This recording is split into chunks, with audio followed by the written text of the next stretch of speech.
আসসালামু আলাইকুম বন্ধুরা, আজকে আমরা চলে এসেছি বিয়ার গ্রিলস 3 শুট করার জন্য। আমরা আজকে এই লোকেশনে শুট করব।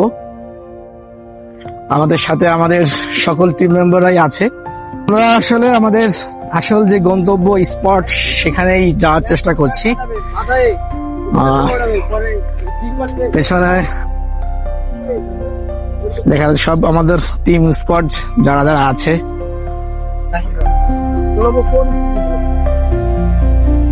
সুন্দর একটি লোকেশনে কিন্তু আমরা চলে এসেছি আজকে শুট করতে। আজকের আবহাওয়াটা অনেক সুন্দর, একদম মেঘলা আবহাওয়া, আর পিছনেই দেখা যাচ্ছে প্রচন্ড মেঘ জমেছে আকাশে। বিয়ার গ্রিলস এর নায়ক তরিকুল ইসলাম, দেখেন তিনি কিন্তু আজকে খুব অন্যরকম একটা লুক নিয়ে এসেছেন আজকে বিয়ার গ্রিলস 3 করার উদ্দেশ্যে। দর্শক, আপনাদের মাঝে আমরা খুব ভালো কিছু উপহার দেব, সেই প্রচেষ্টায় আমাদের থাকবে।